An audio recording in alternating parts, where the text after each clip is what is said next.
ya kukitendea kazi. Moyo ndio unachakata. Ndio maana wengine njia zao kuu ni kwa waganga wa kienyeji, ni kwa namna ambavyo wamejawa na taarifa kutoka kwenye masikio yao zinazohusu waganga wa kienyeji. Biblia yangu inaniambia penye moyo wa mtu ndipo zitokapo chemchemi za uzima. Biblia yangu inaniambia moyo ni mwenu mlijaza neno la Mungu. Neno la Mungu likijaa ndani ya moyo wako ndio unaanza kumwelewa Mungu vizuri, na kwa sababu uko peke yako moyo wako unaanza kukwambia nenda imani mwa Bwana. Unaanza kupiga hatua ya kuelekea ibadani, kwa sababu penye moyo wa mtu ndipo penye uchanjo na vyanzo vya uelewa wa huyo Mungu ambaye tunamwabudu.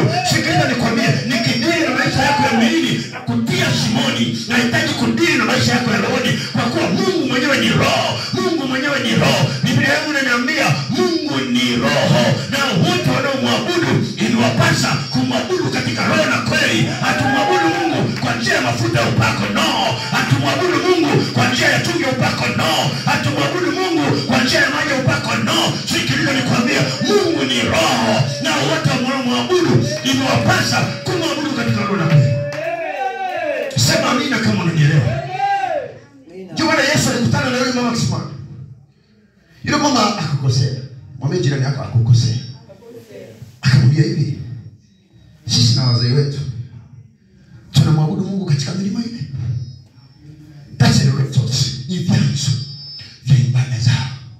Sikiliza, ukisikia mtu anakuambia mimi dini yangu tunaabudu hivyo, sisi dhehebu letu tunaabudu hivyo, usimlaumu.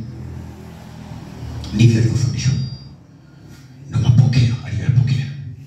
Sikia, uelewa wake ikawa tunaita antena hii imekamata mambo mengi yanayohusu ibada ile usika anayoambiwa.